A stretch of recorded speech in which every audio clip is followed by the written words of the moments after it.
subscribe to my channel and also press this bell icon.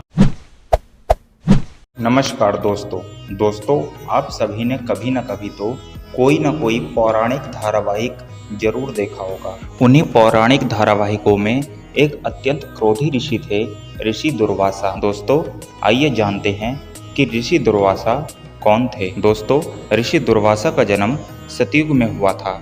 इनके पिता का नाम महर्षि अत्रि था, जो कि ब्रह्मा जी के मानस पुत्र थे, और इनकी माता अनुसुईया देवी थी, जो कि एक अत्यंत पतिव्रता महिला थी। दोस्तों इनके जन्म के बारे में कहा जाता है कि एक बार माता पार्वती, माता लक्ष्मी और माता सरस्वती के आग्रह करने पर भगवान भोलेनाथ, भगवान विष्णु और भगवान ब्रह्मा तीनों माता अनुसुईया के सतीत्व की परीक्षा लेने इनके कुटिया में पहुँचे, किंतु वहाँ वे माता अनुसुईया जी के तपोबल के आगे हार जाते हैं और शिशु रूप में तीनों देव माता के पुत्र बनकर रहने लगते हैं। बाद में देव देवियों के अनुरोध पर अनुसुईया जी उन्हें मुक्त कर देती हैं और वे तीनों देव उन्हें वरदान देते हैं कि वह उन्हें पुत्र के रूप में प्राप्त होंगे। तब ब्रह्मा जी चंद्रमा के रूप में, भगवान विष्णु भगवान दत्तात्रेय के रूप में और भगवान शिव ऋषि दुर्वासा के रूप में प्रकट होते हैं। दोस्तों जब दुर्वासा जी कुछ बड़े हुए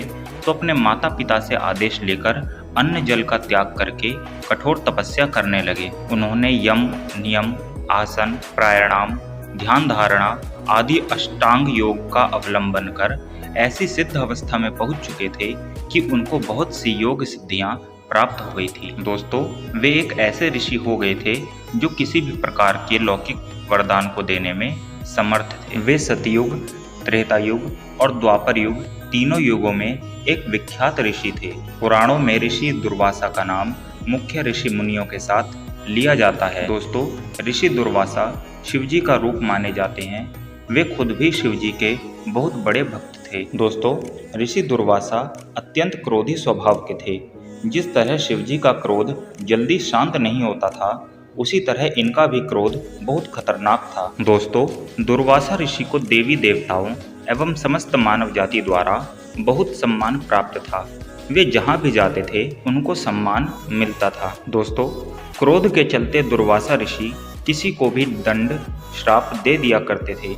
उनके क्रोध से राजा, देवी देवता, दैत्य, असुर कोई भी अछूता नहीं था। दोस्तों सृष्टि में प्रत्येक घटना के पीछे कोई न कोई कारण अवश्य होता है और सभी के पीछे भगवान की लीला रहती है। ऋषि दुर्वासा के रूप में जन्म लेना भी भगवान शिव की ही एक लीला थी। इनके जन्म से कई वर्ष पूर्व दुर्जन और दुर्मति नामक दो दैत्य थे, जिन्होंने भगवान ब्रह्मा की तपस्या करके उन्हें प्रसन्न किया और उनसे वरदान मांगा कि उनकी मृत्यु सिर्फ भगवान शिव के द्वारा हो, जब वे जागृत अवस्था में ना हो, अर्थात भगवान शिव सोते समय ही उनका वध करें। दुर्वासा ऋषि के रूप में अवतार लेने के पश्चात जब दुर्वासा ऋषि तपस्या में लीन थे, तब दुर्जन और दुर्मति ने उन्हें मारने की योजना बनाई और उन पर आक्रमण कर दिया। लेकिन दुर्वासा ऋषि अपने तपोबल के कारण बच गए और ध्यान अवस्था में ही अपनी क्रोधाग्नि द्वारा उन दोनों दैत्यों को भस्म कर दिया। दोस्तों दुर्मति और दुर्जन के भस्म हो जाने के बाद भी ऋषि दुर्वासा की क्रोधाग्नि शांत नहीं हुई। तब भगवान शिव ने स्वयं आकर उनकी क्रोधाग्नि शांत की और उन्हें यह सिखाया कि अपने क्रोध को नियंत्रण में किस प्रकार रखा जाए। दोस्तों मंडल आजमगढ़ मुख्यालय से लगभग 40 किलोमीटर की दूरी पर एक छोटा सा गांव है दुर्वासा, जिसकी तहसील और ब्लॉक फूलपुर है। कहा जाता है कि यह महर्षि दुर्वासा की सिद्ध तपस्या स्थली है एवं तीनों युगों का प्रसिद्ध आश्रम है।